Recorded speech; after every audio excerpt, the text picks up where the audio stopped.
తెలంగాణ ప్రజలను పక్కదో పట్టించాలని ఆయన రోజు చేసే ప్రయత్నం కూడా ఈ రోజు కూడా చేసినట్టు మీరు చూస్తారు. ఇది ఒక రెగ్యులర్ షెడ్యూల్ అయిపోయింది వాళ్ళకి.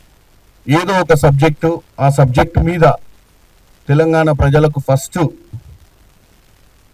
తెలంగాణ ప్రజల్ని పక్కతో పట్టియాలని చెప్పి మాట్లాడాలన్న ఉద్దేశంతో తప్ప ఏం లేదు దాంట్లో. ఎందుకంటే ఈ విషయం మీద ఇండస్ట్రీస్ మినిస్టర్ శ్రీధర్ బాబు గారు క్లియర్ కట్గా ఈరోజు ప్రెస్ మీట్ పెట్టి చెప్పబోతారు.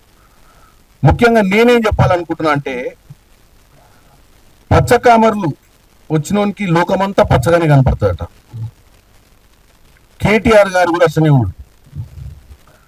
ఎందుకంటే వాళ్ళ హయాంలో ఏదన్నా నిర్ణయం, అది ఇండస్ట్రియల్ పాలసీస్ కానీ ఏ నిర్ణయం తీసుకున్నా కానీ ఒక నియంత పాలన, ఒక ఫామ్ హౌస్ పాలన నడిపిరు తప్ప వాళ్ళు ఏ రోజు కూడా ప్రజాపాలన నడపలేదు.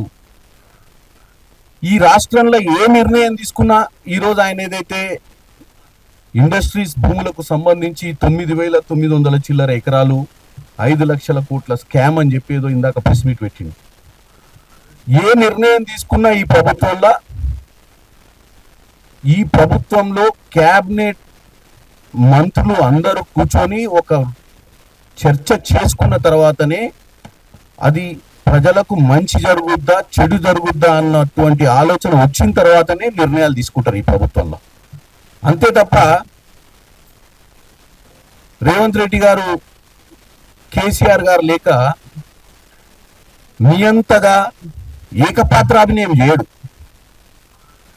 ఇక కేటీఆర్ గారు ఇవాళ వచ్చి సత్య హరిశ్చంద్రునికి చిన్న కొడుకు లెక్క చెప్తుడు ముచ్చట మనకు.